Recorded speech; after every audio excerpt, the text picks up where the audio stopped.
Cannes film festival Janhvi Kapoor మరోసారి అదిరే dress లో మెరిశారు. మెస్మరైజింగ్ లుక్ తో ఆకట్టుకున్నారు. కేన్స్ లో తన తల్లితో జ్ఞాపకాలను ఆమె గుర్తు చేసుకున్నారు. ఫ్రాన్స్ వేదికగా జరుగుతున్న 78వ కేన్స్ ఫిల్మ్ ఫెస్టివల్ లో తాజాగా అదిరే డ్రెస్ తో జాన్వీ కపూర్ మెరిశారు. పొడవాటి గౌన్ తో రాచరికం ఉట్టిపడేలా కనిపించిన ఆమె మరోసారి డ్రెస్ లో హొయలులికించారు.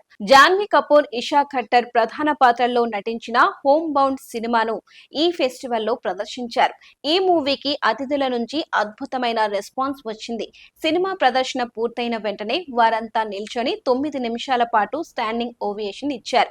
దీనికి సంబంధించి వీడియోను చిత్ర నిర్మాణ సంస్థ ధర్మ ప్రొడక్షన్ సోషల్ మీడియాలో పోస్ట్ చేయగా వైరల్ అవుతోంది. కేన్స్ కు ఎంపికైన ఏకైక ఇండియన్ మూవీ ఇదే. ఈ సినిమాను నీరజ్ ఖైవాన్ తెరకెక్కించారు. ఈ ఫెస్టివల్ కు జాన్వీ హాజరు కావడం ఇదే తొలిసారి. తన తండ్రి బోనీ కపూర్, సోదరి ఖుషీ కపూర్ తో కలిసి ఆమె ఈవెంట్ కు హాజరయ్యారు.